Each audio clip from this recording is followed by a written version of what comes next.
अंबेडकरवादी आंदोलन उस दौर से इस दौर तक। अंबेडकरवादी आंदोलन उस दौर से इस दौर तक। अंतराल के बाद कार्यक्रम में पुनः एक बार आपका स्वागत है। और अंतराल पर जाने से पहले हमने आपसे कहा था कि ये जो बातचीत हम आपके पास पहुंचा रहे हैं यह है धीमान विजय मानकर साहब से, जो कि एम्बस के नेशनल ऑर्गेनाइजर हैं। बात इस परिप्रेक्ष्य में चल रही है कि अंबेडकरवादी आंदोलन की समीक्षा हम कैसे करें, और ये समीक्षा उन अधिकारियों से ही करवा रहे हैं जो इसको आधिकारिक रूप में जी रहे हैं। सर, ये एम्बस जब कर रहा है तो इसका काम कहाँ पर चल रहा है?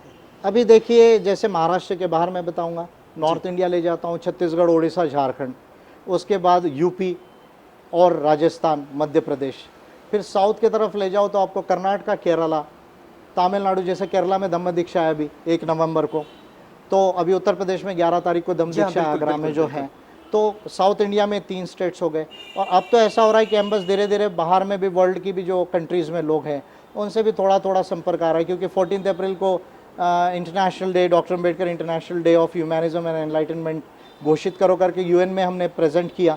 वो ऑन रिकॉर्ड भी आया, लेकिन उस पर कोई कंट्री, क्योंकि भारत में मोदी जी तो सिर्फ ड्रामा कर रहे 125वें जयंती का, वो तो कोई पॉलिसी बाबा साहब की इम्प्लीमेंट करने वाले हैं नहीं, तो इनके पास तो समय भी नहीं कि बाबा साहब के लिए वहाँ 2 नाम ले, पाकिस्तान पे झगड़ा करते रहे केवल।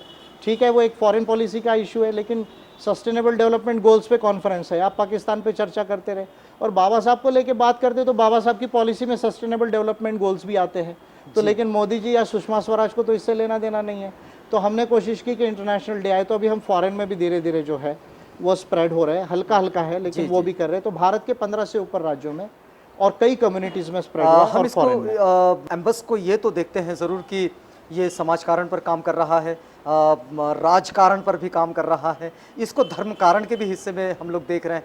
अर्थ कारण पर इसका क्या काम? अर्थ कारण में सबसे पहले बात तो जो आपको ये पता होना चाहिए कि ये जो 2014-15 का जो बजट आया है जी, उसमें सबसे पहले अम्बेडकराइट पार्टी ऑफ इंडिया ने चार्टर दिया और सबसे पहली बार एक संकल्पना दी देश में, पीपल्स बजट, कि लोग कहते हैं बीजेपी गवर्नमेंट का बजट है, कांग्रेस गवर्नमेंट का बजट है।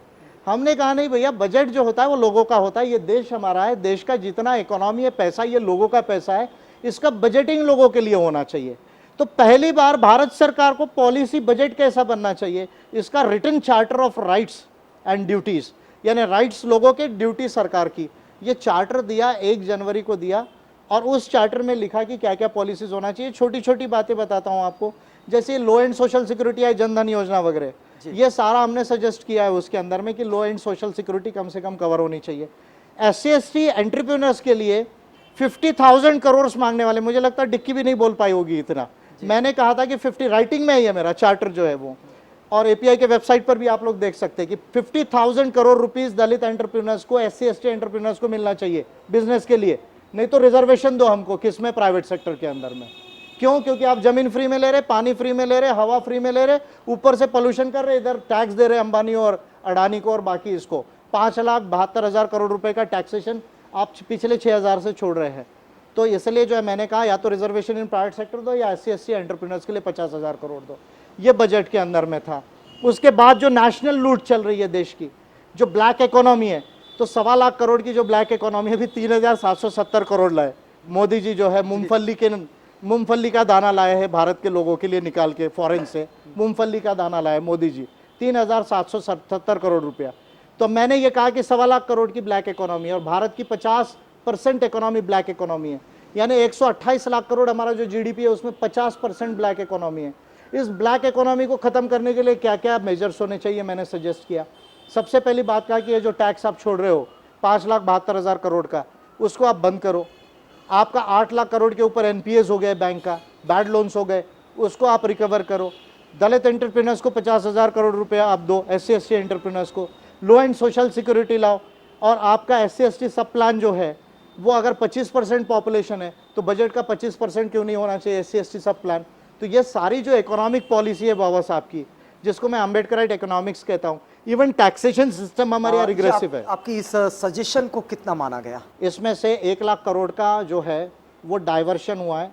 अगर जो 19.5 लाख करोड़ का लगभग जो बजट था, ऐसा मान लीजिए 1 लाख करोड़ हमने अफेक्ट किया बिना एक मेंबर पार्लियामेंट के, बिना एक एमएलए के।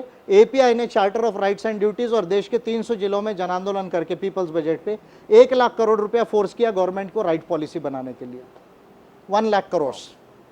This has happened for the first time in the history of India. आपने सर एक तंत्र कारण की भी बात की, विज्ञान कारण, तंत्र विज्ञान कारण। अभी देखो सोशल मीडिया में हम नंबर 1 हो गए बहुजनों में।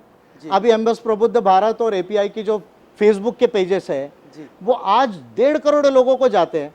अभी फेसबुक यूजर्स 10 करोड़ है देश के अंदर में मोबाइल पर, 13 लाख लोग इंटरनेट यूज कर रहे हैं मोबाइल पर। This is the latest data.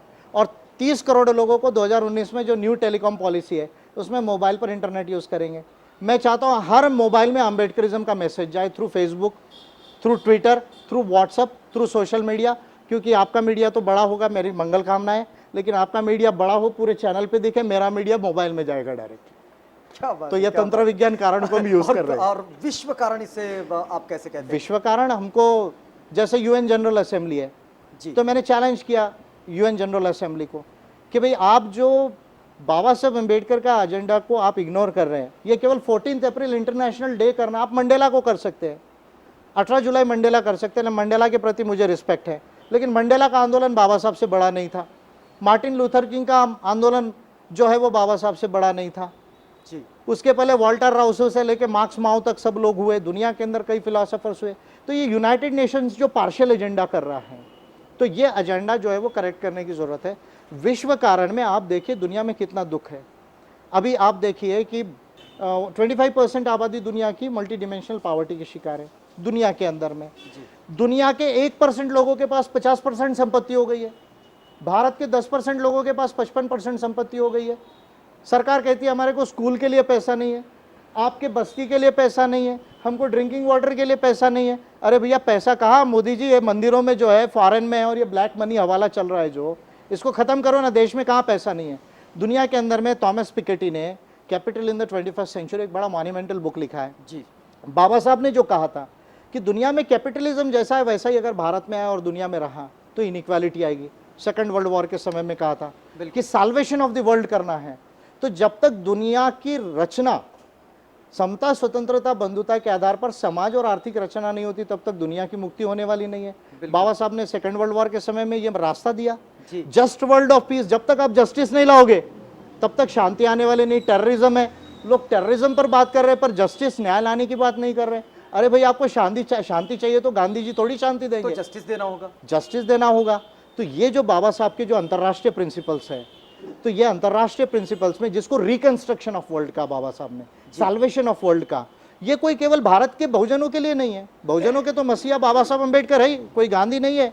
और हेगड़ेवार, गोलवलकर, सावरकर ये कोई हमारी हिस्ट्री के लोग नहीं है, ये हमारी हिस्ट्री के बाहर है सिंधु सभ्यता। ये सारी पॉलिसी को समर्थन कितना बनता है?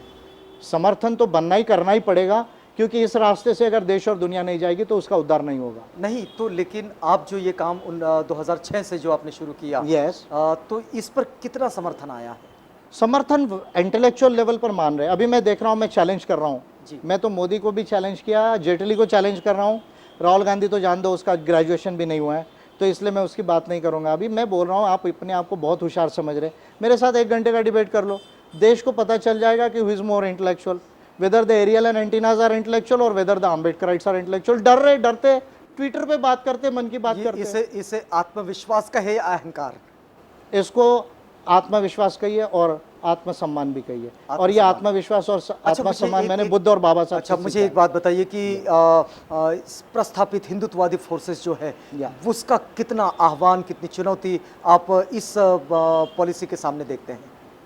नहीं, हिंदुत्व का तो जो थॉट है वो तो विषमता का थॉट है। आप चाहे तिलक को पढ़ लो या सावरकर का हिंदुत्व पढ़ लो, या उसके बाद में आप गोलवलकर का वी और अवर नेशनहुड पढ़ लो, या बंच ऑफ थॉट्स पढ़ लो, या अभी भागवत जी जो कह रहे हैं वो पढ़ लो। जी, सिंपल टर्म्स में मैं आपका कह रहा हूँ, वैदिक वर्णाश्रम जो थेरी है, वैदिक वर्णाश्रम थेरी जिसको कल्चरल हेजीमोनी बोला जाता है, कल्चरल एंड रिलीजियस हेजीमोनी बोला जाता है, उसके आधार पर कुछ एक क्लास की, एक कल्चर की सुप्रीमेसी रहे, ये तिलक से लेके आप सावरकर और गोलवलकर का थॉट है, और वही थॉट को भागवत जी कंटिन्यू कर रहे हैं।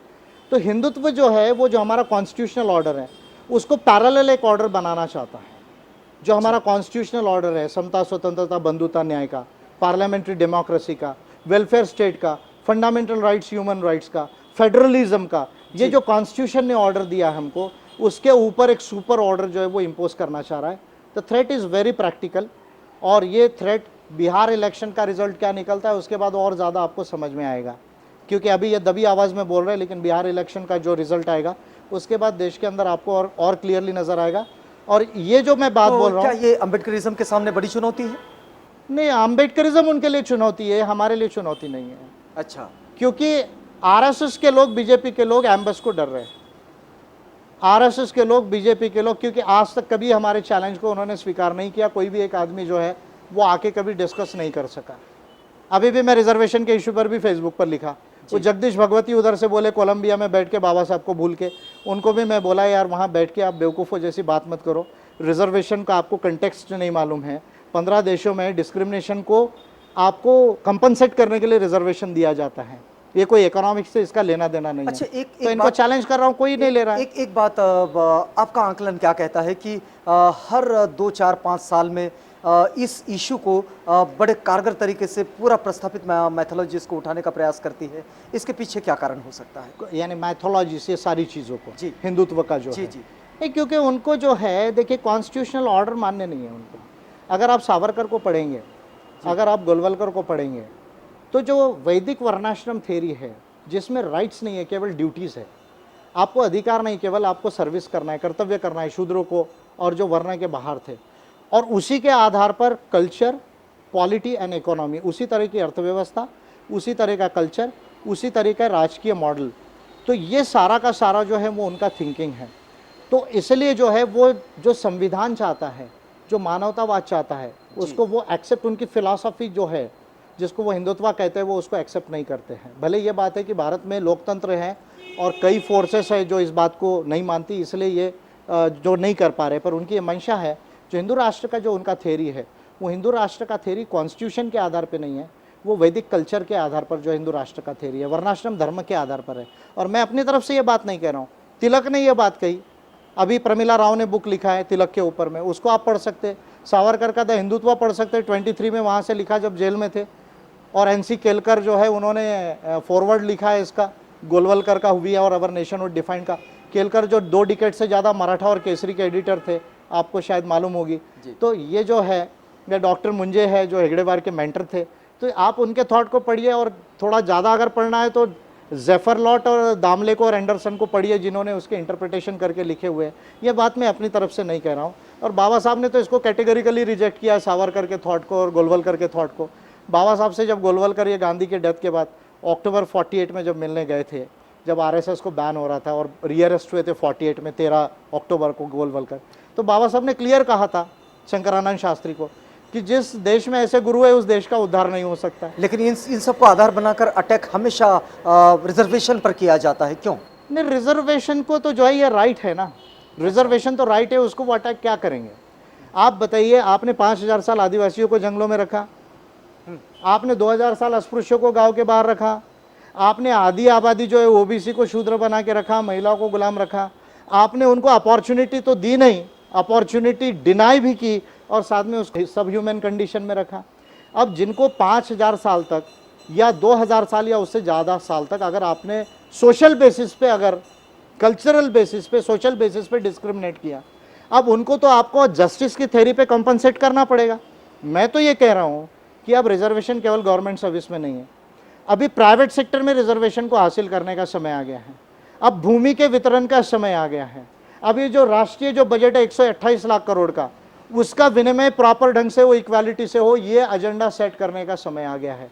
अब रिजर्वेशन गवर्नमेंट सर्विस के साथ जुडिशरी में आने का समय आ गया है, आर्म्ड फोर्सेस में आने का समय हो गया। और अब इसके आगे जो आरएसएस भागवत कह रही रिव्यू होना चाहिए, ये हमारा रिव्यू है कि हमको देश में हर क्षेत्र में भागीदारी चाहिए इक्वालिटी के बेसिस पर। ये रिजर्वेशन का अब इशू होगा इसके आगे। एक बात बताइए मानकर साहब, ये पूरे पूरे पूरे संघर्ष में जो आप कहे जा रहे हैं, इस संघर्ष में बिना यूनिटी और बिना समर्थन कैसे जीता जा सकता है? नहीं, उसके लिए ऑर्गेनाइजेशन की ज़रूरत लगेगी। फिलॉसफी तो बिल्कुल अम्बेडकरिज्म चाहिए, ऑर्गेनाइजेशन की भी ज़रूरत रहेगी, यूनिटी की भी ज़रूरत लगेगी। लेकिन देश के बहुजनों को और भारतीयों को एक विचारधारा क्लियर गाइड करना चाहिए पॉलिसी, वो अम्बेडकरिज्म होना चाहिए। अगर आप आर्टिफिशियल यूनिटी करेंगे, आप 4 लोगों को लाके बैठाएंगे तो यूनिटी नहीं होगी, अम्बेडकरिज्म को यूनिटी ऑफ माइंड। जी, आप कैसा मानते हैं अम्बेडकरिज्म, मतलब कैसा मानते हैं उसको, अगर बहुत शॉर्ट में इन शॉर्ट कहना चाहेंगे? अगर आप अम्बेडकरिज्म को मुझे कहेंगे तो मैंने आपको एक फॉर्मूला बताया, equality plus liberty plus fraternity plus justice plus dhamma is equal to Ambedkarism. मतलब humanity, Ambedkarism is equal to humanism is equal to dhamma. यानी नई मानवतावादी जो विचारधारा है, नई मानवतावाद की क्रांतिकारी विचारधारा, ये अम्बेडकरवाद है, जिसमें समता, सब क्षेत्र में समता आनी चाहिए, सब क्षेत्र में न्याय की प्रस्तावना होनी चाहिए, बंधु भाव से जो है वो जीवन जीना चाहिए, समझ रहे, सबको स्वतंत्रता होनी चाहिए, और सत्य और कल्याण की फिलॉसफी धम्म की होना चाहिए। ये अम्बेडकरिज्म है। और इसका साइंटिफिक पॉलिसी है कि आपका इकोनॉमिक पॉलिसी कैसा हो, आपका एजुकेशन पॉलिसी कैसा हो। जैसे फॉर एग्जांपल आप कहते हैं कि भाई नहीं, इसमें मेरिट नहीं है, आप भैया 3 तरह के स्कूल क्यों रखा है? एक को कारपोरेशन का स्कूल, गांव का स्कूल, दूसरा सीबीएसई, तीसरा जो है आपने इंटरनेशनल स्कूल दे दिया। फिर आप कहते हैं कि 12th के बाद, ग्रेजुएशन के बाद इसमें मेरिट नहीं कारपोरेशन वाले को। अरे भाई, अंबानी और आदिवासी के बच्चे को एक स्कूल में पढ़ाओ ना आप, और ग्रेजुएशन तक पढ़ने दो उनको, उसके बाद डिसाइड करो मेरिट क्या है। तो ये एजुकेशन पॉलिसी आपकी कैसी होनी चाहिए, इकोनॉमिक पॉलिसी क्या होना चाहिए, लेबर पॉलिसी क्या होना चाहिए, industrial agriculture policy, water policy, electric power policy क्या होना चाहिए, आपकी डिफेंस और फॉरेन पॉलिसी क्या होना चाहिए।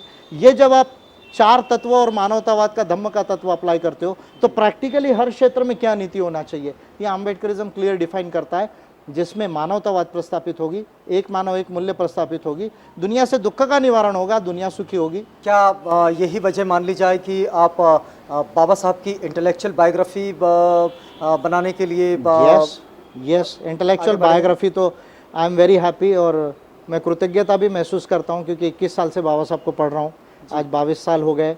और मैं बड़ी विनम्रता से भी कहता हूँ, कई बार लोग कहते हैं मानकर सर थोड़ा जो बहुत ज़्यादा is very egoistic also, but it is not like that. It is due to the intelligence and the sacrifice that I have made for the past 22 years.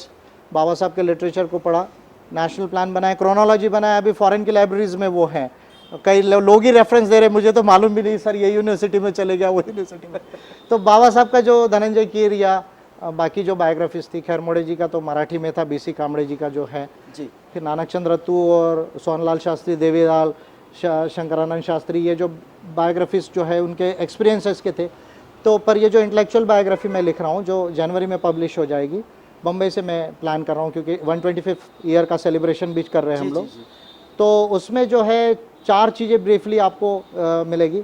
एक तो बाबा साहब का पूरा लाइफ, पूरा कार्य, पूरा मोमेंट, पूरा प्रमुख विचार, और उसका जो एनलाइटनमेंट है वैश्विक लेवल का, वो सब एक ही जगह मिलेगा आपको। और एक ही जगह पढ़ने से आपको पूरा बाबा साहब अम्बेडकर जो है बेसिकली क्लियर हो जाएगा। उसके बाद जिसको रिसर्च करना है वो पढ़ सकते हैं। और ये बेसिकली मैं इंग्लिश में लिख रहा हूँ क्योंकि इंग्लिश में ही बाबा साहब का 95% लिटरेचर है। बाद में कोशिश प्रयास करेंगे कि कुछ लोग हिंदी मराठी में उसको कर ले। अब मेरे लिहाज से धनंजय कीर का बायोग्राफी ऑब्सोलीट हो गया है, और मैं बोलूँगा नहीं 6 बायोग्राफी एक व्यक्ति कैसे लिख सकता है, ये भी एक बड़ा सवाल है। How 1 person can be in love with 6 women, तो इस तरह का जो सवाल है। तो तिलक, और वो भी कॉन्ट्ररी आइडियोलॉजी, तिलक सावरकर से भी प्यार है, इधर बाबा साहब और फुले से भी प्यार है। तो ऐसा प्रोफेशनल बायोग्राफी मैं समझता हूँ। खैर मोड़े जी का 12 वॉल्यूम में है, मराठी में है, उसका इंग्लिश में नहीं होने से, और फिर राइटिंग एंड स्पीचेस का भी इशू आता है जो ओरिजिनल बाबा साहब का थॉट जो पब्लिश हुआ। तो ये सारी चीज़ें अभी आपको एक में मिलेगी, और मेरी धन्यता होगी कि अब इसको पढ़कर जो है लोग बाबा साहब को देश दुनिया में समझ सकेंगे। विजय मानकर की इंटेलेक्चुअल बायोग्राफी पढ़े बगैर कोई आगे नहीं जाएगा जनवरी के बाद। अच्छा, मुझे एक बात बताइए साहब कि इस वक्त मैं देख रहा हूँ कि एम्बस के अधिकतर प्रोग्रामिंग जो हो रहे हैं वो धम्म दीक्षा पर कॉन्सेंट्रेट है। और अभी भी केरला में होने वाला है, अभी यूपी में, अभी हाल ही में आगरा में उसका कन्वर्शन हो रहा है, और कन्वर्शन के अब से पहले भी उड़ीसा में कन्वर्शन के प्रोग्राम, और ये छत्तीसगढ़ में, मध्य प्रदेश में, ये सारी चीज़ों को जो हम देखते हैं, क्या ये नेशनल प्लान का हिस्सा है एम्बस के? Yes, very much. भारत को बोधमय बनाना है, प्रबुद्ध भारत बनाना है, ये प्लान क्या ये राजनीति का आधार बनेगा? मेरा तो सिंपल कहना है कि आपकी पॉलिटिकल कॉन्स्टिट्यूंसी सोशल और कल्चरल और इकोनॉमिकल कॉन्स्टिट्यूंसी पर बेस्ड होनी चाहिए। आप केवल पॉलिटिक्स करोगे हार जाओगे। देखो आप क्या हो रहा है, अभी बिहार में सफोकेट कर रहे हैं, यूपी में हरा दिया। भारत की जो चुनावी व्यवस्था है वो अप्रातिनिधिक है जी। और इस पर भी मैं बहुत बड़ा काम कर रहा हूँ, लेकिन आज मैं नहीं बोलूँगा। पर ये जितने लोग जीत रहे हैं ना पार्टीज, ये सब चुनावी व्यवस्था की गलत होने की वजह से जीत रहे हैं। अभी आप देखो ना, देश में 20 लाख पर एक एमपी है, पार्टी पे सीलिंग ही नहीं पैसे का, आपकी ईवीएम मशीन का कोई रिकॉर्ड ही नहीं है। अब जब इस तरह की व्यवस्था रहेगी, स्टेट इलेक्ट्रल फंडिंग ही नहीं, गरीब इंसान खड़ा नहीं हो सकता, आप कितने भी अच्छे हो। फुले जी पार्लियामेंट क्यों नहीं जाना चाहिए, पर फुले जी खड़े होंगे, पैसा नहीं है तो वो जीत के नहीं आ सकते। तो स्टेट इलेक्ट्रल फंडिंग नहीं। अरे यूरोप में देखो, लैटिन अमेरिका में देखो, अफ्रीका में देखो, अमेरिका में देखो, ये देश का चुनावी व्यवस्था जो गांधी जी ने कल बर्थडे गया, गांधी का अगर कोई सबसे बड़ी देन है तो यही है देश में कि डेमोक्रेसी आ रही है। अगर उसमें रूल करना है जी जो जिसको बाबा साहब अम्बेडकर ने ट्रेडिशनली गवर्निंग क्लास कहा था, what Congress and Gandhi have done to the untouchables में, तो गांधी जी ने ये रास्ता दिया कि लोकतंत्र आएगा, one man one vote, one vote one value आएगा। हम रूलिंग में नहीं रह सकते, अगर रूलिंग में रहना है तो चुनावी व्यवस्था को अप्रातिनिधिक बनाओ। यही पुनः पैक्ट का फॉर्मूला है जो गांधी जी ने बाबा साहब पर फोर्स किया था, और उसको बाद में नेहरू ने, राजीव गांधी ने और अटल बिहारी वाजपेयी ने और अप्रातिनिधिक बनाया। जब तक ये चुनावी व्यवस्था रहेगी देश में, देश के अच्छे लोग और गरीब लोग और सही पार्टियां देश में चुनाव नहीं जीत सकेगी। इसको मैं चेंज करने के पीछे लग गया हूं, लेकिन आज मेरा प्लानिंग चालू है। जब मैं आगे बढ़ूंगा तब मैं आपको बताऊंगा। क्या बात है। मैं लेकिन उसके बाद फुले जी को भी मैं इलेक्शन जिताऊंगा अगर मेरी इच्छा हो तो। आपकी इच्छा अगर हो तो। चलिए, अभी इस पर तो मैंने नहीं सोचा है, लेकिन मैं आपका ये पर्चा देख रहा हूँ बड़ी देर से, और इस पर लिखा है कि आगरा में ये जो बड़ा कन्वर्शन का प्रोग्राम हो रहा है, विशाल आयोजन है ये धम्म दीक्षा समारोह का, और इसमें ये भी एम्बेस का ही आयोजन है जो प्रबुद्ध भारत संघ के फाउंडेशन के साथ जाता है। लेकिन इसमें लिखा गया है कि बाबा साहब का जो बुद्ध और उनका धम्म, ये जो ग्रंथ है, इस ग्रंथ का भदंत डॉक्टर आनंद कौशल्यायन जी द्वारा जो हिंदी अनुवाद हुआ, उसका शुद्धिकरण एवं संशोधन का ये जो मूल अंग्रेजी के अनुरूप करने का काम आपने किया है, और इसका भी विमोचन इस कार्य में होने वाला है। ये वो बुक है, वो प्रिंट भी हो गया आपके लिए जो है। अच्छा, और ये इसका विमोचन होने वाला है? इसका विमोचन वहाँ। चलिए, मुझे एक बात बताइए सर, भदंत डॉक्टर आनंद कौशल्यायन जी हिंदी के प्रगाढ़ विद्वान हैं, और बौद्ध साहित्य में भी एक विश्वास के साथ उनका नाम लिया जाता है और बड़ी जिम्मेदारी से नाम लिया जाता है। आपको क्यों ऐसा लगा कि इनके ये जो अनुवाद है, जो बुद्ध और उनका धम्म का जो अनुवाद उन्होंने किया है, इसको शुद्धिकरण करना चाहिए, ऐसा क्यों लगा आपको? बनते जी को विनम्रता के साथ मैं पहले प्रणाम करता हूँ, क्योंकि उन्होंने इसका हिंदी में पहला अनुवाद किया और 50 सालों तक लगभग लोग उसको पढ़ते रहे जी, और उनका ये काम के वजह से जो है काफ़ी उत्तर भारत में हिंदी भाषियों के लिए बाबा साहब का बुद्धायन और धम्म किया, तो इसलिए बनते जी का तो अभिवादन करना ही पड़ेगा हमको विनम्रता से जी। लेकिन मैं स्टूडेंट लाइफ से 91 से जो है, जब बाबा साहब का 100 ईयर्स हो रहा था, वो हमारी दीक्षा भूमि है महान दुनिया की, जो बड़ी मानवतावाद का, जिसको मैं गेटवे ऑफ ह्यूमैनिज्म कहता हूँ दीक्षा भूमि को जी जी। तो स्टूडेंट लाइफ से 91 से बहुत ज़्यादा एक्टिव रहा उसमें। तो पहले बार देखा तो मैं इंग्लिश, तो क्योंकि मेरा बेसिक स्कूलिंग जो है वो इंग्लिश में हुआ, I am basically English medium student, तो मेरे फादर ने कम से कम उस समय ये सोच रखा कि बाबा साहब ने उस समय इंग्लिश की बातें की तो बच्चे को इंग्लिश मीडियम में डालना चाहिए, तो इंग्लिश मुझे अच्छे से आती थी। तो बाबा साहब का बुद्धायन धम्मा था, वो मैंने देखा, पढ़ा भी था, वहाँ लिया भी था, तो थोड़ा थोड़ा पढ़ना भी चालू किया था। उस समय तो स्टूडेंट लाइफ में थे, लेकिन पढ़ना ज़रूर चालू किया था 21 ईयर्स में। तो मैंने धम्मा देखा, यहाँ धर्म देखा, तो मुझे बात खटकी। मैंने कहा यार, हाउ धम्मा कैन बी धर्मा, ठीक है लिटरल ट्रांसलेशन में आप कह सकते हैं, लेकिन मेरे लिहाज से अगर आप वेदों से लेके अगर मनुस्मृति को पढ़ेंगे, जिसको श्रुति और स्मृति कहते हैं, तो धम्म और धर्म में इतना ही फर्क है जितना ज़मीन और आसमान में। इट इज़ वेरी क्लियर, क्योंकि धर्म दूसरा कुछ नहीं, सांदर्भिक अर्थों में वो वैसा वर्ण और जाति का कानून है धर्म। और धम्म क्या है, अगर बुद्धायन धम्मा से ही मैं कहूँ, जो बाबा साहब को मैंने तरोली पढ़ के ट्रांसलेट किया, धम्म को 4 इस लॉज में क्लासिफाई किया है बाबा साहब ने।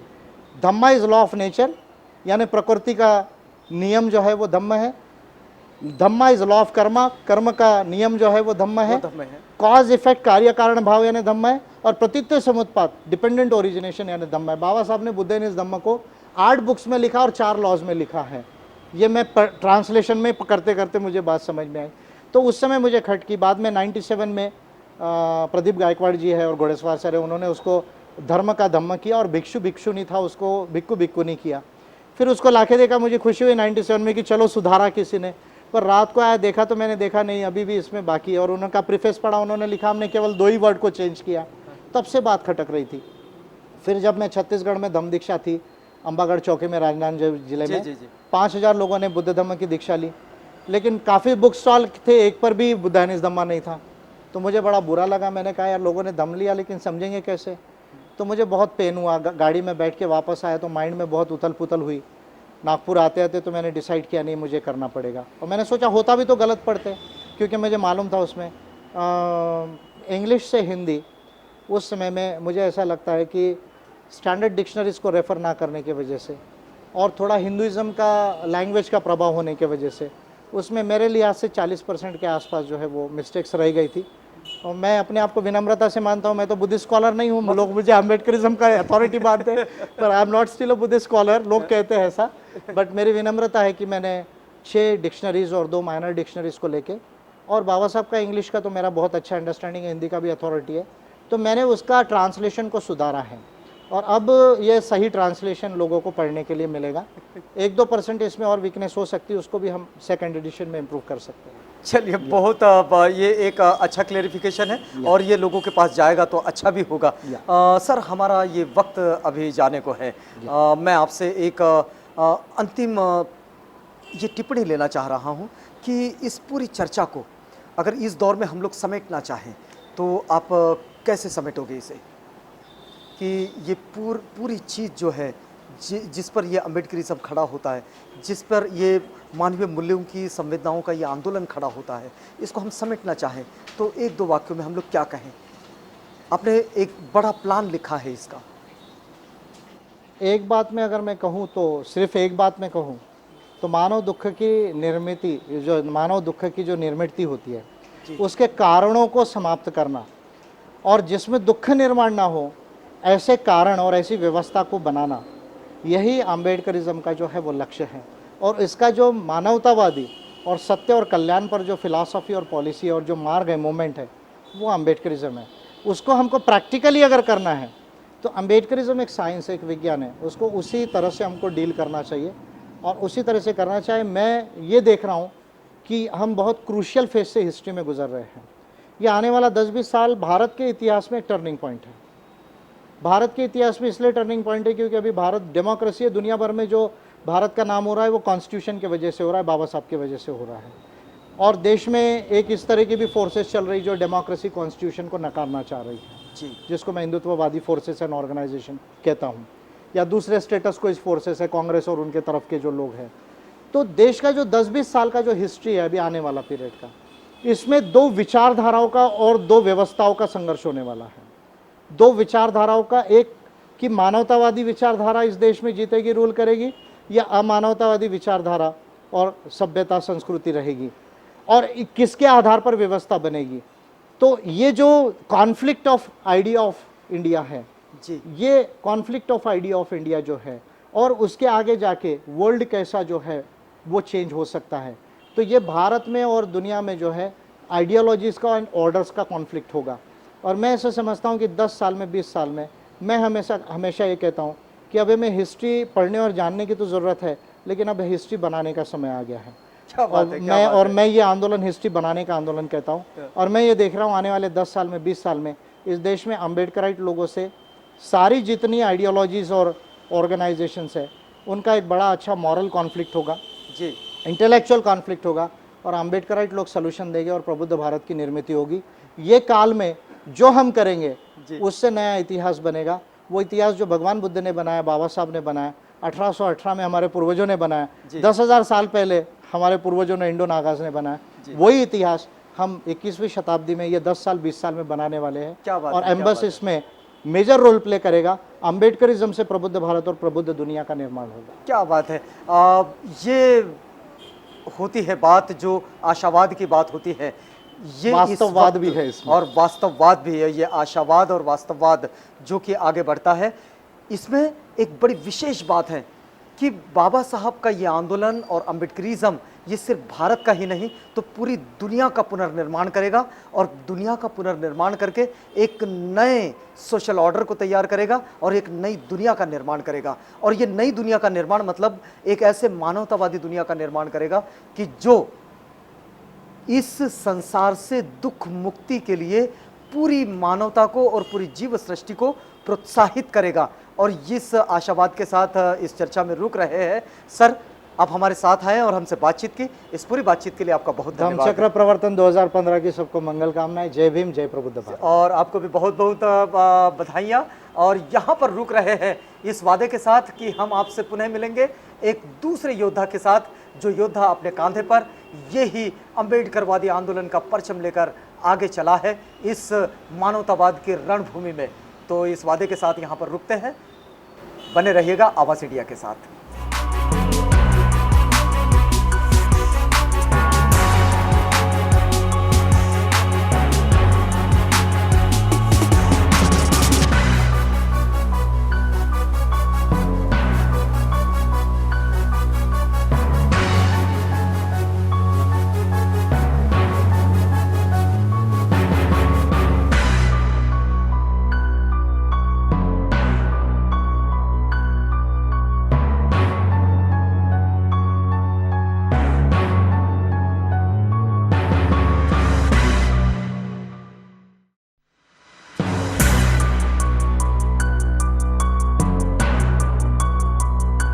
अम्बेडकरवादी आंदोलन उस दौर से इस दौर तक। अम्बेडकरवादी आंदोलन उस दौर से इस दौर तक कार्यक्रम में आपका बहुत स्वागत है। और आज आपसे भेंट करवा रहा हूं, एक बड़ा चरित्र है और परिचय का बिल्कुल भी मोहताज नहीं। जब भी बोलते हैं तो बस एक एक शब्द सिर्फ कानों तक नहीं, दिल तक उतर जाता है। और दिल तक उतरता है तो कुछ करने के लिए तैयारी भी बनाता है मन की। एम्बस के नेशनल ऑर्गेनाइजर धीमान विजय मानकर सर से इस वक्त आपकी भेंट करवा रहा हूं। विजय मानकर सर इस समय बहुत व्यस्त हैं और व्यस्त हैं उनके सारे कामों के साथ साथ एक बड़ा काम जो उन्होंने हाथ में लिए रखा है वो है डॉक्टर बाबा साहब अम्बेडकर की इंटेलेक्चुअल बायोग्राफी। आज तक किसी ने नहीं लिखी और ये बहुत महत्वपूर्ण है, क्योंकि एक इंटेलेक्चुअल पर्सनालिटी का इंटेलेक्चुअल स्तर पर ही जीवन चरित्र लिखना चाहिए और वो इस पीढ़ी के सामने आना चाहिए। एक बड़ी जिम्मेदारी मानकर साहब ने इस वक्त अपने साथ रखी है।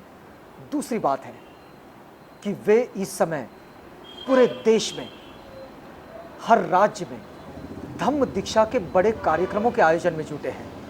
और ये ऐसा आयोजन कि जो बाबा साहब के जीवन का सबसे महत्वपूर्ण आयोजन माना जाता है, क्योंकि यही वो क्रांति है जिस क्रांति के जरिए लोगों का मन बदल जाता है, जीवन बदल जाता है और उन्नति की राह उनके पास चली आती है। तो इस आंदोलन के साथ वे जुड़े हैं। और तीसरी बात यह है कि अम्बेडकरिज्म को सक्सेस कैसे मिलता है, इसका एक बड़ा प्लान उन्होंने बनाया है और उसके इम्प्लीमेंटेशन की जो जिम्मेदारी है वो जिम्मेदारी और उसका परचम आज उनके कांधे पर है। मैं सीधे आपको जोड़ रहा हूं इस वक्त धीमान विजय मानकर साहब से। सर, जय भीम। जय भीम। कार्यक्रम में आपका बहुत स्वागत है। थैंक यू और वेलकम। जी, आपने सबसे पहले धन्यवाद देता हूं आपको कि इतनी बड़ी व्यस्तता में भी आपने वक्त दिया और आपने कहा कि हम आपसे बातचीत करेंगे। सर, बात मैं यहाँ से शुरू करना चाह रहा हूँ। बाबा साहब ने आंदोलन शुरू किए, एक बड़ा आंदोलन उन्होंने उनकी हयात में लड़ा, जिया और जीता भी। बहुत बड़ा सक्सेस उनके सामने आया। लेकिन बाबा साहब के बाद का आंदोलन, मतलब 1956 के बाद का आंदोलन जो हम देखते हैं, इस आंदोलन का आप भी हिस्सा हैं। और जहाँ से हम आपको देखते हैं, एक लगभग 35-40 साल का वक्त है जिस वक्त को आपने अम्बेडकराइट्स आंदोलन के साथ दिया है। कभी आप कैडर्स को तैयार करने में, कभी आप एक वक्ता के रूप में, कभी आप इंटेलेक्चुअल के रूप में, और इस वक्त आपकी जो भूमिका है, एक बड़ी भूमिका आप निभा रहे हैं कि अम्बेडकरिज्म को सक्सेस करने का एक बड़ा प्लान आपने बनाया है। इस प्लान को मैं इस दौर में तो शेयर करना चाहूँगा, लेकिन उससे पहले भी मैं आपसे ये बात जानना चाह रहा हूँ कि आप मुझे बताएं कि इस दौर में आप पूरी मोमेंट का, मतलब जो बाबा साहब के बाद का आंदोलन है, इसका विश्लेषण कैसे करते हैं, इसका आकलन कैसे करते हैं, इसको इवैल्यूएट कैसे करते हैं? सबसे पहले तो आवाज़ टीवी को धन्यवाद देता हूं कि आप लोग इतने इम्पोर्टेंट इंटरव्यूज़ ले रहे हैं जी। और इसलिए हमारे जैसे लोग व्यस्त होने के बावजूद भी हमको आपके लिए समय निकालना पड़ता है। चलिए, लेकिन ये आपने दिया, इसके लिए मेरी मंगल कामना है कि आवाज़ टीवी जो है इंडिया में सैटेलाइट पर जाए और पूरे देश और दुनिया में ये विजुअलाइज हो, चाहे इसको 2 साल लगे, 3 साल लगे, लेकिन ऐसा प्रयास होना चाहिए क्योंकि इलेक्ट्रॉनिक मीडिया की भी ज़रूरत है। जी जी। दूसरी महत्वपूर्ण बात है कि बाबा साहब अम्बेडकर का जो आंदोलन है, जी मैं इसको इंडिया में नहीं पूरे वर्ल्ड में ग्रेटेस्ट मानता हूँ। पूरे वर्ल्ड में इसलिए ग्रेटेस्ट मानता हूँ जी कि केवल 36 सालों में 1920 से नागपुर की जो परिषद हुई थी, हाँ हाँ वहाँ से 1956 तक, या थोड़ा पीछे जाए तो 1916 से जहाँ से कास्ट इन इंडिया बाबा साहब ने लिखा, जी वहाँ से धम्म दीक्षा तक, ये 40 साल का पीरियड या 36 ईयर्स का जो पीरियड है, उसमें दुनिया की जो सबसे वर्स्ट स्लेवरी सिस्टम था, जो कास्ट सिस्टम है, जो वर्ना सिस्टम है, जो अनटचेबिलिटी सिस्टम है, जी ये दुनिया में सबसे वर्स्ट स्लेवरी सिस्टम था। उस स्लेवरी सिस्टम में केवल 36 सालों में बाबा साहब अम्बेडकर ने दुनिया का सबसे बड़ा मानवतावादी रेवोल्यूशन लाया और एक नए भारत का निर्माण किया, जिस भारत को मैं संवैधानिक भारत, लोकतांत्रिक भारत कहता हूँ। तो इसलिए मैं बाबा साहब अम्बेडकर का जो आंदोलन है जी वो मार्क्स के आगे, माओ के आगे, लिंकन के आगे या वॉल्टर राउसू के जो आंदोलन हुए, ये तमाम आंदोलन से या रेवोल्यूशन से बड़ा जो है वो आंदोलन था। ये मेरा पहला पर्सपेक्टिव है। इस पर्सपेक्टिव में बाबा साहब अम्बेडकर के जाने के बाद जिस तरह हम विश्लेषण करते हैं मूवमेंट का, तो मैं इसको दो फेज में मोटे तौर पर डिवाइड करता हूँ। कैसे? एक 73 तक हम जिसे रिपब्लिकन मूवमेंट कहते हैं या जिसे हम दलित मूवमेंट कहते हैं, जी चाहे फिर वो रिपब्लिकन पार्टी ऑफ इंडिया हो, दलित पैंथर्स हो, या साउथ इंडिया में डीएसएस हो, दलित महासभा हो, जी ये 73 तक का फेज़ है, जहाँ पर बाबा साहब अम्बेडकर जाने के बाद एक फेज़ चला, लगभग जो है हम जिसको 20 साल से कम का पीरियड जो है मानते हैं। जी 73 से आगे एक बहुजन मूवमेंट का जो है वो कंसेप्ट आया, जिसमें बाम से बीएसपी जैसे जो ऑर्गेनाइजेशन से DS4 वगैरह ऊपर आए। इस तरह मोटे तौर पे हम देख रहे हैं कि बाबा साहब अम्बेडकर जाने के बाद अभी 2016 तक जो है, जी तो 2016 तक लगभग जो है हमें 60 साल हो जाएंगे, एक साल बाद 60 साल हो जाएंगे। बिल्कुल बिल्कुल। इन 60 सालों में मुझे ऐसा लगता है कि बाबा साहब अम्बेडकर का जो ग्रेटेस्ट रेवोल्यूशन है, देखिए बाबा साहब ने 3 चीज़ें हासिल की जिसे हमें समझना होगा। एक है कॉन्स्टिट्यूशन, दूसरा है धम्मा, और तीसरा है फिलॉसफी ऑफ अम्बेडकरिज्म। यानी अगर आप मुझे कहेंगे कि बाबा साहब के आंदोलन का अचीवमेंट क्या है, जी तो 3 सबसे बड़े ऐतिहासिक अचीवमेंट है जो भारत की सभ्यता में हुए। पहला है लोकतांत्रिक संविधान, जी दूसरा है धम्म, और तीसरा है अम्बेडकरिज्म की फिलॉसफी, विचारधारा, दर्शन जिसे हम कहते हैं, क्या या ये मार्ग। तीनों एक दूसरे से नहीं जुड़ते? तीनों जुड़ते हैं, लेकिन अगर कॉन्स्टिट्यूशन की मैं बात करूं तो वैदिक सिस्टम था, यहाँ पर मनुस्मृति थी। तो कॉन्स्टिट्यूशन ने जो है मनुस्मृति को और वेदों का जो कस्टमरी लॉ था और पीनल लॉ था उसको चेंज किया। तो उस प्रैक्टिकल सेंस में मैं देख रहा हूँ। फिर कॉन्स्टिट्यूशन ने डेमोक्रेसी भी लाई। धम्म ने, बाबा साहब अम्बेडकर ने बुद्ध के धम्म को रिवाइव ही नहीं किया, लेकिन मॉडर्न वर्ल्ड और न्यू वर्ल्ड के लिए उसको नए पर्सपेक्टिव में रखा। तो इसलिए उस पर्सपेक्टिव में समझना पड़ेगा। थोड़ा सा विशद करें। बुद्धिज़्म 2500 साल बाद बाबा साहब अम्बेडकर ने जो रिवाइव किया, उसका रीइंटरप्रिटेशन जो है बाबा साहब अम्बेडकर ने, जो दुख का सिद्धांत है कि मानव का जो दुख है उसके कारण क्या है, तो बाबा साहब जो कहते हैं कि व्यक्तिगत दुख है, सामुदायिक दुख है और प्राकृतिक दुख है, और उसका अंत करने के लिए जो मेथड बाबा साहब अम्बेडकर ने दिया है, तो उसमें इंडिविजुअल और सोशल जो रॉन्ग्स है उसको करेक्ट करने का थ्योरी है बाबा साहब अम्बेडकर का, जिसको mental construction and material construction कहते हैं। Mental world and material world को रिकंस्ट्रक्ट करना, ये बाबा साहब का फिलॉसफी है। इसलिए बुद्ध के धम्म को उन्होंने मॉडर्न कंटेक्स्ट में रीइंटरप्रेट किया रिवाइव करके। और अम्बेडकरिज्म की जो विचारधारा है उसको अगर मैं एक डेफिनेशन में कहूँ तो equality plus liberty plus fraternity plus justice plus dhamma is equal to Ambedkarism, जिसमें अम्बेडकरिज्म का जो लक्ष्य है, एक भारत में बहुजन समाज का उद्धार करना, एक कास्टलेस सोसाइटी, क्लासलेस सोसाइटी बनाना, यानी एक नया प्रबुद्ध भारत बनाना, ये उसका लक्ष्य है, और उसके आगे जाके एक नई प्रबुद्ध दुनिया बनाना। इसका जो फिलॉसफी और मार्ग है वो अम्बेडकरिज्म है। तो एक दूसरे से जुड़ी ज़रूर है चीज़ें, लेकिन उसको 3 अलग अलग पर्सपेक्टिव में हमको समझना होगा कि संविधान ने क्या हासिल किया, धम्म ने क्या हासिल किया, और अम्बेडकरिज्म से दुनिया में क्या हो सकता है। तो ये पर्सपेक्टिव में जो ये 2 फेजेस है, Dalit movement and Bahujan movement. लेकिन रिपब्लिकन मूवमेंट भी तो आता है इसमें। या Republican movement, Dalit movement and Bahujan movement जी। तो इसमें मुझे ऐसा लगता है कि देखिए प्रयास तो बहुत अच्छे हुए, मैं ये नहीं कहूँगा, कुछ मिस्टेक्स हुई होगी उस पर मैं ज़्यादा नहीं कहूँगा, प्रयास तो हर एक ने किया है, लेकिन मेरा एक ऐसा एनालिसिस है कि इसमें एक बड़ी भारी चूक हुई है। जो भारी चूक हुई है उस पर हम ध्यान देंगे, क्योंकि मैं क्रिटिसाइज किसी को नहीं करूँगा, क्योंकि लोगों ने त्याग किया है, संघर्ष किया, चाहे रिपब्लिकन मूवमेंट हो, दलित मूवमेंट हो या बहुजन मूवमेंट हो, लेकिन जो चीज़ छूट गई उस पर हमें ध्यान देने की ज़रूरत है। मेरे लिहाज से वो मिसिंग पॉइंट है अम्बेडकरिज्म। जी। मिसिंग पॉइंट है अम्बेडकरिज्म। जैसे फॉर एग्जांपल मैं आपको छोटी सी बात कहता हूँ, छोटा उदाहरण देता हूँ कि 91 में जब एलपीजी आया, तो एलपीजी जब आया तो 20 सालों में देश में जो इकोनॉमिक चेंजेस आ रहे थे, लिबरलाइजेशन, प्राइवेटाइजेशन, ग्लोबलाइजेशन से, जिसको हम न्यू इकोनॉमिक पॉलिसी कहते हैं, जी। तो उस समय में भी चाहे वो बहुजन मूवमेंट हो या दलित मूवमेंट हो, उसका एजेंडा केवल आरक्षण था। हमने इकोनॉमिक एजेंडा सेट नहीं किया, जबकि बाबा साहब अम्बेडकर इकोनॉमिस्ट थे, उन्होंने इकोनॉमिक पॉलिसी के ऊपर भी बहुत विवेचन किया है। उस वक्त भी तो जब ये बहुजन मूवमेंट जब खड़ा हो रहा था और देश में ये जो एलपीजी की व्यवस्था बन रही थी, इस वक्त भी तो आप इस आंदोलन का हिस्सा थे। हाँ, लेकिन उस समय जो we were in students life, और हम उस समय में, क्योंकि अभी मैं जस्ट 42 का हूँ, उस समय में मान लीजिए मैं 28, 29, 30 का था, स्टूडेंट लाइफ में थे, बाबा साहब को पढ़ रहे थे, समझ रहे थे। हाँ। और उस समय कोई हम लीडिंग पोजीशन पे नहीं थे मूवमेंट के। अच्छा। तो जो पूरे आंदोलन से जो चीज़ छूट गई उस पर मैं ध्यान ला रहा हूँ। जी बिल्कुल। तो इकोनॉमिक एजेंडा छूट गया। दूसरी बात, जैसे बाबा साहब ने भारत को बोधमय करने की बात कही थी, तो बाबा साहब जाने के बाद बाबा साहब ने 5-6 प्लानिंग्स भी की थी पूरे इंडिया में, नॉर्थ इंडिया में, साउथ इंडिया में, ईस्ट इंडिया में। बॉम्बे में तो 16 तारीख का प्रोग्राम ही था, 16 दिसंबर का। तो ये बौद्ध में बनाने के लिए जो कोशिश होनी चाहिए थी उस समय में, वो नहीं हुआ। उसका नतीजा क्या हो रहा है आज आप देखिए कि 0.8 से 0.7 पर हम आ गए, यानी लगभग 12 लाख करोड़ हमारी पॉपुलेशन बुद्धिस्ट की जो है वो कम हो गई है। 4.5 लाख से बढ़ी है, लेकिन जो नेचुरल ग्रोथ रेट कहते हैं उसमें 12 लाख से बढ़ना चाहिए था। 2001 से 2011 में तो हम पॉइंट सम में कम हो गए हैं।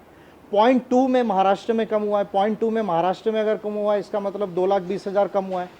तो ये एरर क्यों हो रहा है? स्टैटिस्टिक्स में लिखाने में एरर हो रहा है या सेंसस करने वाले गड़बड़ कर रहे हैं?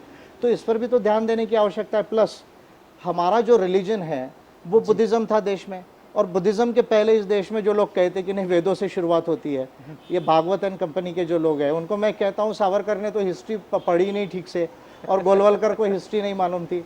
भैया इंडिया की शुरुआत जो है वो होती है इंडस वैली सिविलाइजेशन से, इंडो नागाज एंड असुराज से होती है। 10,000 साल पहले जो उन्होंने सिविलाइजेशन बनाया, तो हमारी सिंधु सभ्यता थी, हमारा सिंधु धर्म था जिसको हम श्रमण संस्कृति कहते हैं, और बाद में वेदों ने ब्राह्मण संस्कृति को लाया।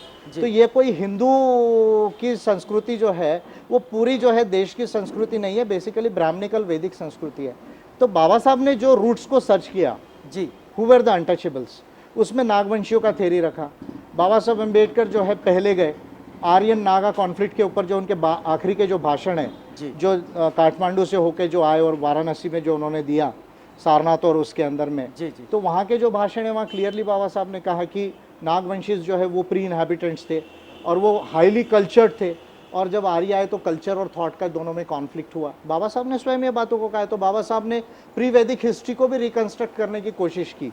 अगर महापरिनिर्वाण जल्दी नहीं होता तो शायद बाबा साहब प्री वैदिक हिस्ट्री, क्योंकि उस समय आर्कियोलॉजिकल एविडेंसेस भी काफ़ी कुछ आ रहे थे। लेकिन मुझे ये बताइए कि हम लोग जब इस आंदोलन की ओर देख रहे हैं तो क्या इन चीज़ों को, मतलब जो हिस्ट्री का ये जो हिस्सा है, इसे फिर से खड़ा करने की ज़रूरत है? बिल्कुल ज़रूरत है। क्यों?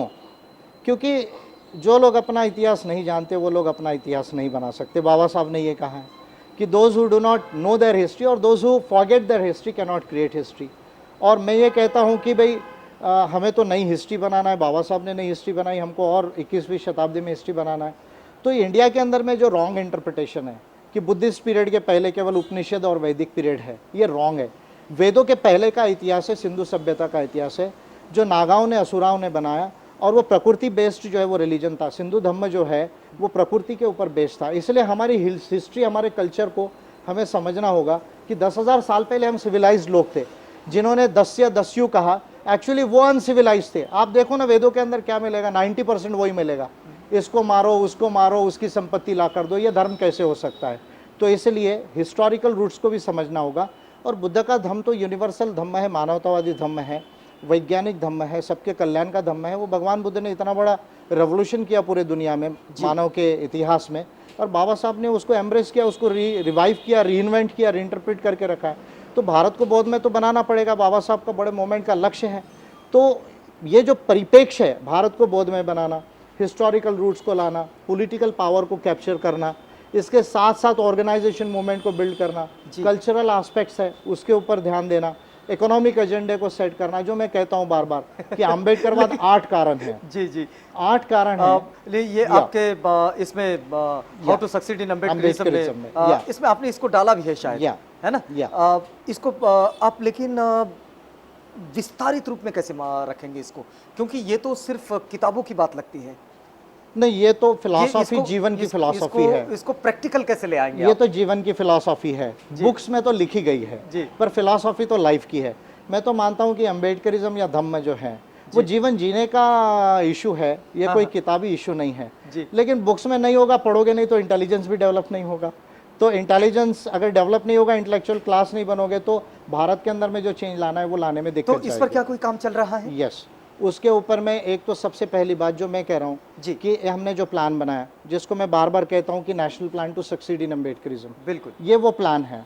इसको हमने बाबा साहब अम्बेडकर का जो राइटिंग एंड स्पीचेस है, अभी आप लोग जानते हैं कि 24 वॉल्यूम्स है, 22+2 जो सोर्स मटेरियल के वॉल्यूम्स है, कॉन्स्टिट्यूएंट असेंबली डिबेट्स है, फिर कमेटी के मिनट्स है, प्लस जनता तक जो जनता और इधर प्रबुद्ध भारत तक जो है मूक नायक से लेके जो पेपर्स है, प्लस बाबा साहब पर लिखी बायोग्राफीज और दूसरे वर्क है। बहुत बड़ा लिटरेचर हो गया, 1 लाख पेजेस में हो गया ये अभी। इसमें से एग्जैक्टली बाबा साहब ने जो बोला है, अम्बेडकरिज्म क्या है, उसके गोल्स क्या है, उसकी मूवमेंट्स क्या होनी चाहिए, इसको डिफाइन करना ज़रूरी था, और वो बाबा साहब के ओरिजिनल रेफरेंसेस के साथ वो हमने किया। एक पहलू ये है। दूसरा, अगर मैं शॉर्ट में कहूँ कि अम्बेडकरिज्म के जो 5 गोल्स है, उसके 2 सबसे बड़े काम है। क्या 2 सबसे बड़े काम है? एक, भारत को बौद्धमय बनाना, दूसरा अम्बेडकराइट गवर्नमेंट बना के पॉलिसी ऑफ अम्बेडकरिज्म लागू करना। पॉलिसी ऑफ अम्बेडकरिज्म मैं कह रहा हूँ, जब मैं पॉलिसी कह रहा हूँ तो ये डॉक्टर अम्बेडकर प्लान है। सर यहाँ पर मैं थोड़ा सा आपसे पूछना चाह रहा हूँ कि आपने कहा कि अम्बेडकराइट गवर्नमेंट को फॉर्म करना, तो इसको आप सिर्फ कहने की दृष्टि में देख रहे हैं या फिर इसको पूरा भी होने की स्थिति में देख रहे हैं? नहीं, इसको तो प्रैक्टिकली करना पड़ेगा ना। ये मैं जो भी कह रहा हूँ सब प्रैक्टिकल बात है। तो आपको मैं थियोरी बता रहा हूँ, लेकिन ये प्रैक्टिकल है। तो इसे प्रैक्टिकल कैसा देखते हैं आप? प्रैक्टिकल ऐसा है, देखिए, एक तो हमको अम्बेडकराइट पॉलिटिक्स करना पड़ेगा देश में। दलित और बहुजन पॉलिटिक्स से काम नहीं चलेगा। दलित और बहुजन ऐसा क्यों मैं इसलिए ऐसा कह रहा हूँ कि दलित पॉलिटिक्स और बहुजन पॉलिटिक्स ये बेसिकली जो है वो सोशोलॉजिकल बेस्ड या केवल एथनिकल बेस्ड है। अच्छा। और अम्बेडकराइट पॉलिटिक्स में सोशोलॉजिकल और एथनिकल एस्पेक्ट्स तो है, लेकिन उसमें डेमोक्रेटिक एस्पेक्ट्स है, उसमें पॉलिसी के एस्पेक्ट्स है, उसमें प्रिंसिपल पॉलिसी प्रोग्राम के एस्पेक्ट्स है। तो देश के लिए, भारत के लिए किस तरह की नीति की जरूरत है। तो क्या बहुजन कॉन्सेप्ट जो है, बहुजन कंसेप्ट में पॉलिसी थी कहाँ? मुझे ऐसा नहीं लगता। मैं बिना नाम लिए पर परिप्रेक्ष्य आ ही गया, तो अगर आप आरपीआई और बीएसपी को उठाकर देख ले तो आप देखेंगे कि वहाँ constitution of movement and policy of movement जो है वो एब्सेंट है। जैसे मैं क्लेम कर रहा हूँ कि डॉक्टर अम्बेडकर प्लान है, इसको आप उठा लीजिए, इसको उठा के पूरे देश में आप, मैं तो अपने पार्टीज की बात ही नहीं करता, मैं तो बीजेपी कांग्रेस को चैलेंज कर रहा हूँ कि ये जो प्लान है, इस प्लान से बेटर पॉलिसी आप बना के दिखा दीजिए मुझे देश के अंदर में, क्योंकि ये तो बाबा साहब की दी हुई पॉलिसी है। तो पॉलिटिकल मूवमेंट में जो हमारा प्रिंसिपल पॉलिसी प्रोग्राम क्लियर होना चाहिए था वो मिसिंग हो गया। उसी का ये नतीजा है कि कुछ स्टेट में सरकार मिली, लोगों को लगा कि हमने बहुत बड़ा काम किया, आज वो डाउन आ रहे हैं। तो ये उसका रीज़न है। अम्बेडकरिज्म की पॉलिसी डिफाइन नहीं करना, अम्बेडकरिज्म को क्लियरली एस्टैब्लिश नहीं करना। आप ऐसा कहना चाह रहे हैं कि हमारे देश में जो पॉलिसी मेकर्स हैं वो डॉक्टर अम्बेडकर को साथ में रखकर इस पॉलिसीज को नहीं बना रहे हैं? नहीं, वो तो टोटली निगलेक्ट कर रहे हैं। जैसे फॉर एग्जांपल बाबा साहब ने सेपरेट सेटलमेंट की बात की, अभी इन्होंने स्पेशल इकोनॉमिक जोन ला लिया। बाबा साहब अम्बेडकर ने टैक्सेशन में सेपरेट सेटलमेंट तो पर्टिकुलर मार्जिनलाइज्ड कम्युनिटीज के लिए था। हाँ, तो सेपरेट सेटलमेंट एक न्यू इकोनॉमिक ब्लॉक भी तो बनता था। जो लोग लैंडलेस है उनको ज़मीन मिलती, वहाँ कंपनीज लगती, वहाँ आपका सिटी का डेवलपमेंट होता। तो ये एक मॉडल नहीं होता। आज आपने गाँव के बाहर या जंगलों में लोगों को रखा है, आज उनको मार्जिनलाइज किया, एक्सक्लूड किया डेवलपमेंट से। तो बाबा साहब का जो सेपरेट सेटलमेंट है वो केवल बाहर बसाने का इशू नहीं है, उसको मैं स्पेशल इमेंसिपेशन जोन कहता हूँ। उसको स्पेशल इमेंसिपेशन जोन SEZ कहता हूँ। ये SEZ स्पेशल इकोनॉमिक जोन है, बाबा साहब का separate settlement special emancipation zone, कि जो लोग भूमिहीन है। अभी रिपोर्ट जो आई है कास्ट सेंसस की, वो कह रही है कि 55% लोग भूमिहीन है। इंडिया के अंदर 55% लोग भूमिहीन है, और मोदी जमीन छीनना चाह रहे हैं, आरक्षण छीनना चाह रहे हैं। क्यों? कि जो तोड़ना है इस देश के OBC को और शेड्यूल कास्ट को और ट्राइब को। तो ये पॉलिसीज़ जो है वो एक्सक्लूशन एंड एक्सकम्युनिकेशन की पॉलिसीज़ नहीं है, ये एक्सटर्मिनेशन की पॉलिसीज़ है। इसको मैं एक्सटर्मिनेशन की पॉलिसीज़ कहता हूँ, ये एक्सक्लूजन की पॉलिसी नहीं है। आप जिनके पास ज़मीन नहीं है, ऑलरेडी 55% लोग हैं, उनको ज़मीन देना चाहिए जैसा चाइना ने किया। जो बची हुई ज़मीन है उनको छीन रहे। रिजर्वेशन जिनको 2000 साल अस्पृश्यता में रखा, 5000 साल आदिवासियों को जंगल में रखा, OBC को जब से वेदाए 10वां मंडल में वर्ण बनाया, उनको डिग्रेड किया, गांव के अंदर रखा लेकिन शूद्र बना के रखा। जो आज सोशली और एजुकेशनली बैकवर्ड है, अनटचेबिलिटी कास्ट के शिकार है, एथनिसिज्म का शिकार है, उनको रिजर्वेशन मिला, 1% जॉब्स में केवल रिजर्वेशन है, वो भी छीनना चाह रहे। तो इसको मैं एक्सकम्युनिकेशन की पॉलिसीज नहीं कह रहा हूँ, एक्सक्लूशन नहीं कह रहा हूँ, एक्सटर्मिनेशन कह रहा हूँ। एक्सटर्मिनेशन यानी आपको जीने का अधिकार नहीं देना, आपको बिल्कुल सब ह्यूमन कंडीशन में रखना। तो ये जो पॉलिसीज है, बाबा साहब ने जो पॉलिसीज दी, कॉन्स्टिट्यूशन और पूरा लिटरेचर अगर पढ़ेंगे हम उनको जी, तो उसको हमने अडॉप्ट करना चाहिए था, उस पर हमारा एजेंडा होना चाहिए, हमको फाइट होना चाहिए था। फॉर एग्जांपल हमारे एमपी SC ST के हैं पार्लियामेंट में, लेकिन मुंह बंद करके बैठे, क्यों? क्योंकि दिमाग में अम्बेडकरिज्म नहीं, पॉलिसी नहीं है। तो ये जो मिस्टेक्स हुई है बाबा साहब अम्बेडकर जाने के बाद, जो पूरे 8 कारण हमको करना चाहिए था। मुझे ये बात बताइए कि इतना बड़ा इंटेलेक्चुअल फोर्स जो अम्बेडकराइट सेगमेंट में है, लेकिन ये फोर्स भी इसको डायरेक्ट नहीं कर पा रहा है, इसके पीछे क्या कारण है? इसका कारण 2 है, प्रैक्टिकल रीजंस है जी एक, बाबा साहब का जो पूरा अम्बेडकरिज्म है, जो फिलॉसफी और पॉलिसी है, जी उसको एक जगह में लाना चाहिए था, जो नहीं हुआ। इसके वजह से जो क्लैरिटी होना चाहिए था, जिसको हम इंटेलेक्चुअल क्लास कह रहे हैं, जी तो उसमें इंटेलेक्चुअल क्लैरिटी ना आते हुए कन्फ्यूजन क्रिएट हुआ। ये एक पहला कारण है। दूसरा, इसकी जो प्रैक्टिकल तैयारी लगती है कि जो ट्रेनिंग एंड कैडराइजेशन प्रोसेस है जी जी और ऑर्गेनाइजेशन, क्योंकि भारत एक बहुत बड़ा देश है, 3,500 किलोमीटर ईस्ट टू वेस्ट हमारा, कच्छ से लेके कोहिमा तक, जम्मू कश्मीर से कन्याकुमारी तक 3,500 किलोमीटर है, 125 करोड़ हमारी पॉपुलेशन हो गई है, 35 राज्य और यूनियन टेरिटरीज है, फिर भाषा है, कास्ट, कम्युनिटी, क्रीड, कल्चर है।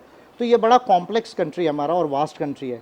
इसमें जब तक जो 640 ज़िले हैं देश में, उसमें हमारा ऑर्गेनाइजेशन नहीं बनता है, और वो भी ट्रेंड लोगों का ऑर्गेनाइजेशन नहीं बनेगा, तब तक जो मूवमेंट में लीडरशिप डेवलप होना है वो नहीं होगी। लेकिन सर, ऐसा कैसे कहा जा सकता है? हम लोग RPI के खंड को यदि छोड़ भी दें, तब भी बहुजनों के खंड में तो उस आंदोलन को कैडर बेस ऑर्गेनाइजेशन कहा गया। या पर वो कैडर का सिलेबस नहीं था। जिस कैडर का सिलेबस नहीं है, जिस कैडर की फिलॉसफी, आइडियोलॉजी क्लियर नहीं है, वो कैडर मेरे हिसाब से इनफेक्टिव होता है। जैसे आप मैं दूंगा एग्जाम्पल दूंगा, मुझे देना नहीं चाहिए, पर बाबा साहब के ऑर्गेनाइजेशन का, इंडिपेंडेंट लेबर पार्टी और SSD का एग्जाम्पल वल्लभ भाई पटेल ने दिया था कांग्रेस के लोगों को। कि भाई अगर आपको कैडर कैसे बनाया जाता है, डिसिप्लिन्ड ऑर्गेनाइजेशन कैसा है, तो बाबा साहब के इंडिपेंडेंट लेबर पार्टी और SSD से सीखो। ये वल्लभ भाई पटेल को कहनी पड़ी थी, 37-38 की बात मैं बता रहा हूँ, जब 21 सीटें जीती थी ILP, सेंट्रल प्रोविंसेस और बॉम्बे प्रोविंसेस के अंदर में। अब उसके बाद हम देखते हैं कि कैडर बेस्ड ऑर्गेनाइजेशन का नाम आता है, या तो कम्युनिस्टों का नाम आता है या RSS का नाम आता है। अभी साइंटिफिक कैडर या जो लीडरशिप दे सके, ऐसा अगर कैडर ऑर्गेनाइजर है, तो आप अगर उसको सिस्टमेटिक देखेंगे, तो जो मामसिफ का मॉडल था उसमें वो साइंटिफिक प्रोसेस नहीं थी, मेरा क्लियर मानना है। क्योंकि मैं अभी 13 बैचेस को ट्रेनिंग दे चुका हूँ, 2007 से ट्रेनिंग दे रहा हूँ। तो आपकी आइडियोलॉजी और आपका पॉलिसी क्लियर चाहिए, और कैडर से आगे ट्रेनिंग प्रोसेस होती है। कैडर एलिमेंट्री होता है, जिसको 1 दिन 2 दिन बोलते हैं। ट्रेनिंग 8 दिन, 10 दिन, 15 दिन, महीना भर, इस तरह के एडवांस कोर्सेस होते हैं। तो वो ट्रेनिंग जो हमको डिज़ाइन करनी चाहिए थी, वो ट्रेनिंग डिज़ाइन नहीं कर सके। तो 2 बेसिक बातें, एक तो प्लान का ना होना, कॉन्स्टिट्यूशन का ना होना मूवमेंट का, दूसरा ट्रेनिंग और कैडराइजेशन के आधार पर 640 जिलों को एक ऑर्गेनाइजेशन में कवर ना करना। इसके वजह से ये आपको वीकनेस नजर आ रही है देश के अंदर में। सर, मुझे ऐसा लगता है कि इस बात को अगर हम बुद्ध की मूवमेंट से अगर जोड़कर देखते हैं, तो महाकाश्यप ने शायद यही काम किया। यस, भगवान बुद्ध तो सक्सेसफुल इसलिए हुए क्योंकि उन्होंने ऑर्गेनाइजर बनाया। भिक्खु एक ऑर्गेनाइजर थे, भिक्खु संघ जो है एक ऑर्गेनाइजेशन था। कॉन्स्टिट्यूशन जो सूत्र में और विनय में जो बिल्कुल, महाकाश्यप त्रिपिटक जो है, जी जी जी, त्रिपिटक जो है, और पर्टिकुलरली अभिधम्म पिटक जो है, जी, वो कॉन्स्टिट्यूशन था संघ का। तो इसलिए जो है बुद्ध का संघ जो है वो सक्सेस हुआ। तो ये बात पोस्ट अम्बेडकर इरा में नहीं आ पाई। पोस्ट अम्बेडकर एरा में जितना क्लैरिटी से इसको करना चाहिए था। पहली बात तो कॉन्स्टिट्यूशन ही मूवमेंट का नहीं एक्सेप्ट किया ना। अब बाबा साहब ने हर संगठन का कॉन्स्टिट्यूशन बनाया। मैं छोटा उदाहरण देता हूँ, all India scheduled caste students federation, जी, एक छोटी सी संस्था शेड्यूल कास्ट फेडरेशन के अंदर थी। SSD है, बड़ा ऑर्गेनाइजेशन था। आपकी बहिष्कृत हितकारिणी सभा है, सारी आप उठा के देख लीजिए, बाबा साहब ने कॉन्स्टिट्यूशन बनाया। इंडिपेंडेंट लेबर पार्टी का मैनिफेस्टो 37 में बेस्ट था इंडिया में, और शेड्यूल कास्ट फेडरेशन का 51 का मैनिफेस्टो वर्ल्ड में बेस्ट माना गया था। तो बाबा साहब अम्बेडकर ने इतना क्लैरिटी से सब चीज़ें रखा, भगवान बुद्ध ने इतना बड़ा संघ बनाया, धम्म की क्लियर फिलॉसफी दी, हमारे जो लीडर्स थे बिना उनको क्रिटिसाइज किए, पर थोड़ा तो थिंक करना चाहिए था कि जहां मोमेंट तो कॉन्स्टिट्यूशन था। आरपीआई का कॉन्स्टिट्यूशन जो है, जो इलेक्शन कमीशन के लिए जरूरी होता है वो है। मैं उस कॉन्स्टिट्यूशन की बात नहीं कर रहा हूं जो इलेक्शन कमीशन को लग रहा है और जो नहीं ध्यान दे रहे उनका डी रजिस्ट्रेशन हो गया है, तो मैं उस कॉन्स्टिट्यूशन की बात नहीं कर रहा हूं। अच्छा, मुझे आप बताइए, मैं कॉन्स्टिट्यूशन ऑफ मूवमेंट की बात कर रहा हूं। आप जिसको व्यवहारिक कह रहे हैं, आप जिसे प्रैक्टिकल कह रहे हैं, इस पर आप 2006 से काम कर रहे हैं। तो मुझे बताइए कि इन 10 सालों में आपने उसको किस तरह से रन किया और उसका क्या इम्पैक्ट मिला आपको? देखिए, सबसे बड़ी बात तो मैं आपको ये कहूँगा कि एम्बस जो है पहला और पोस्ट डॉक्टर बाबा साहब अम्बेडकर ऑर्गेनाइजेशन है जो केवल 7 सालों में ऑल इंडिया के 15 राज्यों में पहुंचा है। बाबा साहब के बाद मैं कहूँगा it is the first movement in India जिसने अम्बेडकरिज्म के आधार पे केरला से लेके राजस्थान तक, तमिलनाडु से लेके उत्तर प्रदेश तक और मध्य प्रदेश से लेके झारखंड तक जो है वो इंडिया को अम्बेडकरिज्म में यूनाइट किया केवल 7 सालों में। क्योंकि 6-7 साल का जो 2006-7 का जो दौर है वो नेशनल सेमिनार्स थे, फिर कॉन्स्टिट्यूशन बनाया, फिर पहली ट्रेनिंग हुई 2007 में, तो 2015 में हमें ये 7 साल में हम 15 स्टेट्स को कवर किया, पहली बात। दूसरा, एम्बस एकमात्र ऐसा ऑर्गेनाइजेशन है आज जिसके पास लगभग जो है 800 ट्रेंड लोग हैं पूरे देश के अंदर में।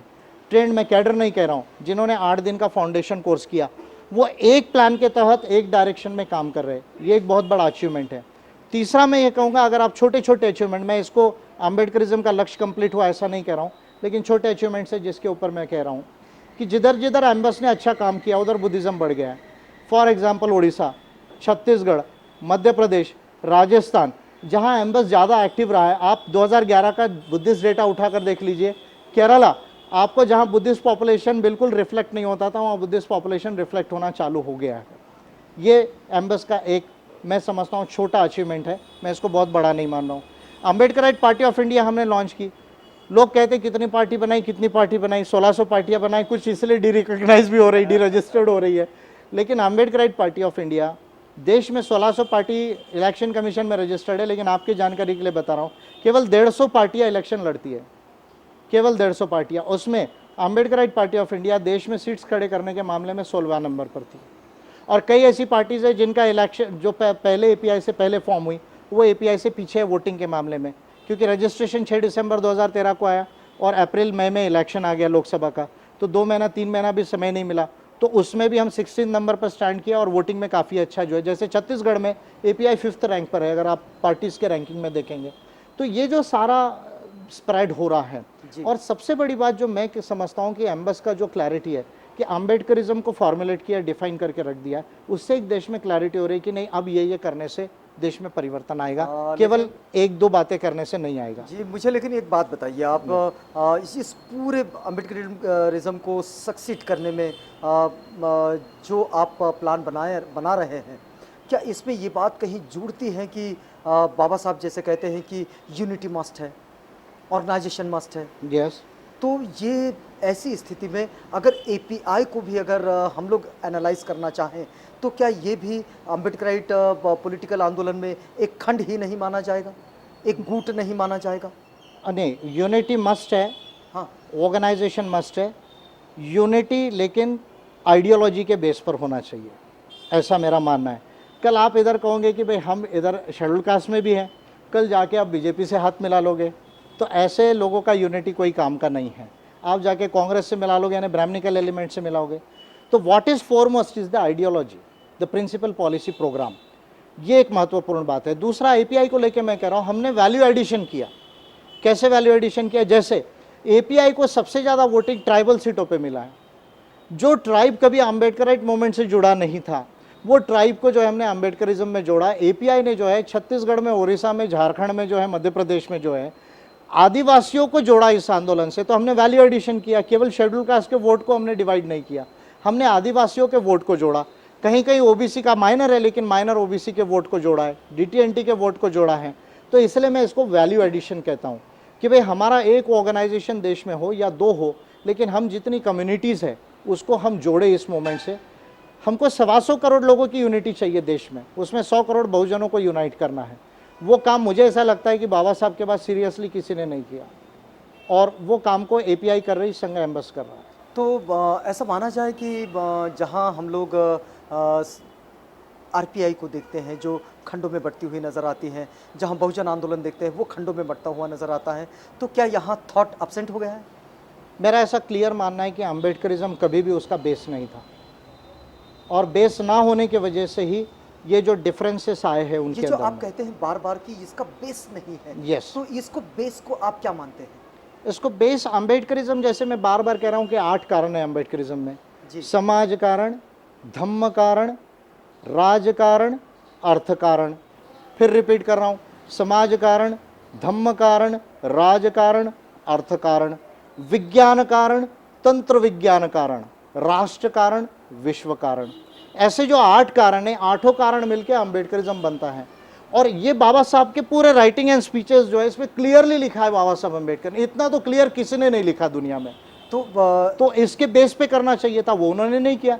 किसी ने केवल पॉलिटिक्स किया, किसी ने एजुटेशन किया, किसी ने रिजर्वेशन का काम किया, किसी ने केवल रिलीजन का काम किया।